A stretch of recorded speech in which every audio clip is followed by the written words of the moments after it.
Hi, welcome to This Week in Ames. My name's Susan Guiazda. On today's show, we'll check in with the Public Works Department.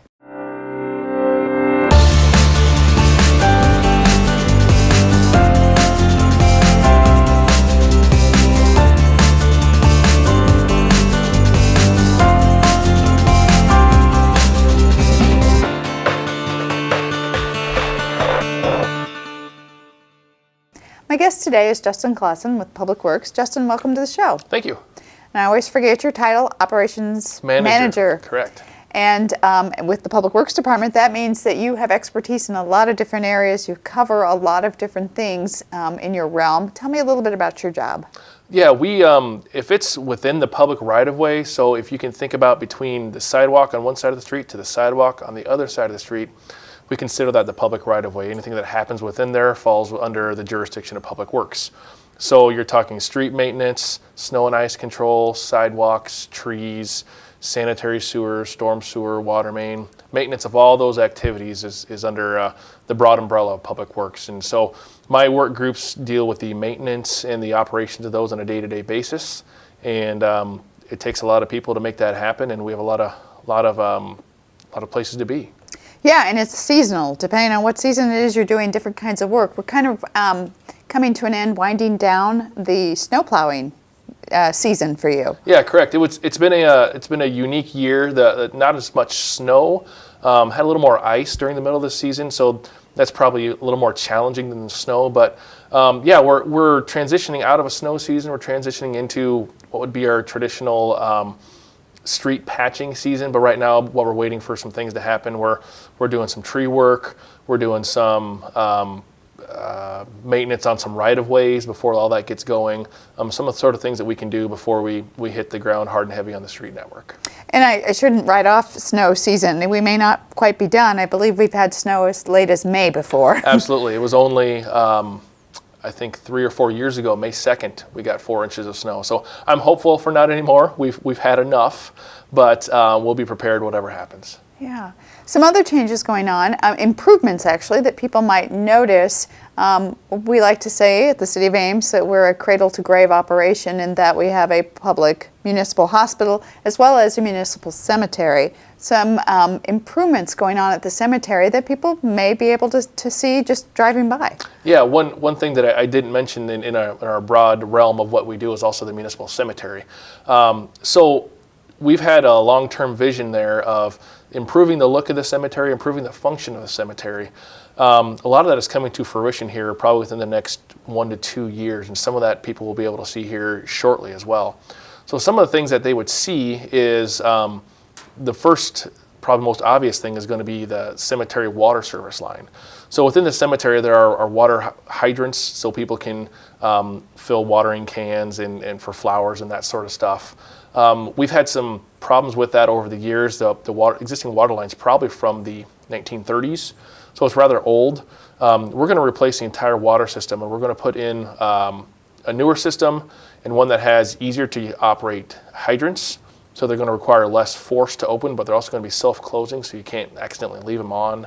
A lot of our clientele out there are of an age where sometimes grabbing a handle and turning it is not easy to do. So they'll have larger handles to push to open them. So the water lines will be probably the first thing people will see. Following that project, we should see some finalization of the cemetery lanes being repaved. So some of the roads within the cemetery, we call them lanes. They're showing some age. They again are from probably the 50s and 60s and original. We'll be resurfacing all those. So our goal here is to have all the roads and the water and everything look new in the cemetery. So as part of all that progress moving forward, we have an area of the cemetery called the columbarium.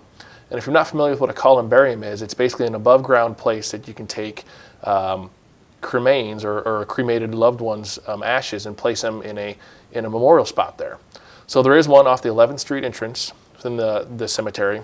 It's about 80% full right now. There are 48 spots in that. So we're looking to the future. We're looking at how can we,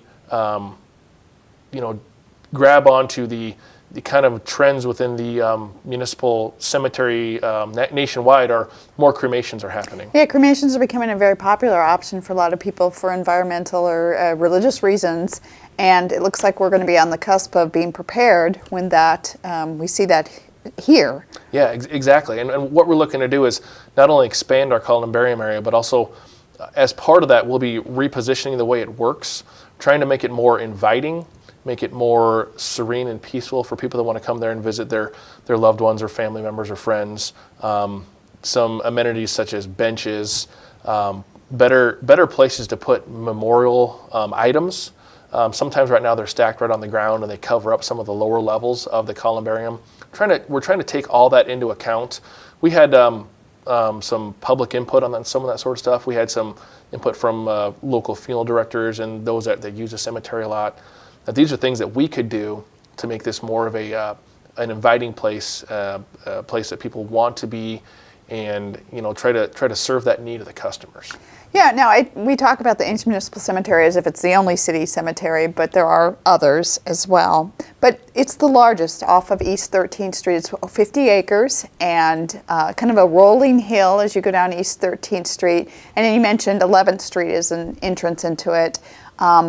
It's kind of unusual in that it's so connected to the neighborhood. Yes, it is. It's literally you are right next door to residential neighborhoods, and that's a good thing, and it can be a bad thing at times. Not necessarily, I don't want to say bad, but it can give people a sense of when you go to a cemetery, you're usually looking for more of a serene setting and not looking for maybe activity outside of it.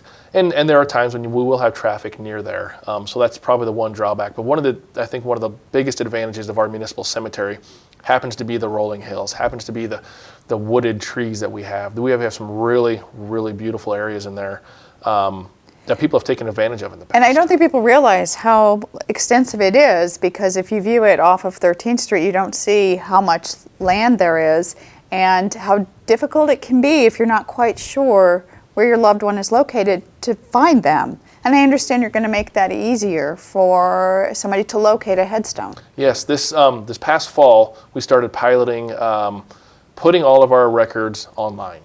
And we did some internal testing on that, and we've turned that over to the public now. It's on our city website. You can actually go there using Geographical Information System, or GIS. You can search for a loved one. You can search for anybody that's buried within our cemetery that we have records of, and you can look them up. There's electronic maps. We will give you. So if you had a name, you would be able to find the. Absolutely. That's really helpful, isn't it? Even if you just have a last name. Okay. If you want to search for someone by the last name of Smith, there might be a lot of Smiths in the cemetery, but you would see everyone that we have records of buried. And that'll get you most of the information that we have. There may be a few things that aren't on that website that if you want some more information, you can certainly contact the cemetery. We're willing to provide that information as it serves the customer's need as well. Well, as we get closer to Memorial Day, any advice or tips for people? Are there any rules that they need to be reminded of when we visit the cemetery? There are. Memorial Day is a very important day in the scope of the cemetery. It's probably our largest day that people come, want to provide flowers and decorations, and we certainly encourage that. What we want people to be aware of is if you want to retain those flowers or retain those decorations, we ask that you have them removed. I believe it's within 48 hours after Memorial Day, so probably by Wednesday after. The reason being is we need to go through and clean the cemetery up following that, because what will happen is a lot of people will leave the flowers and then they will die. And then it leaves an unsightly look in the cemetery and something we're not looking for. So we will actually go through and clean up the cemetery after Memorial Day. So anything that you want to make sure you retain, make sure you pick it back up. Following that, we typically will do a large cleaning through the cemetery after that, make sure everything's looking good. But it is a busy day in the cemetery. We put up the flags and the military honors are there and everything. So it's a really neat way for us to showcase what we're doing and some of these changes that people might be able to see as they come visit. Yeah, well, it sounds like a lot of exciting projects going on in the cemetery. Not all happening at once. Seems like they'll take some time to get those done. The online access will be really helpful to families who don't live here to be able to get that information online, and then if they visit, find what they're looking for quickly. Yes, absolutely. Well, Justin, thanks for coming in. Thank you. Again, if you want more information about changes happening at the Ames Municipal Cemetery, you can go online at cityofames.org/cemetery. It'll get you to a page that will get you a lot more information about things that are happening and access to that database on how to find your loved one. Just some information for your calendar. April 8th is coming up. That's a Saturday. It'll be a busy day for Ames. We have the Ames Municipal Airport hangar ribbon cutting. That'll happen between 8:30 and 9:30 a.m. at the Ames Municipal Airport. Make sure to mark your calendar to attend. The ISU Flying Cyclones will be having a fly-in breakfast. You could make a donation to them and enjoy some pancakes. Also remember, step into Storybooks that morning at the Ames Public Library. Well, that's our show for today. Thanks for watching, and tune in next week for This Week in Ames.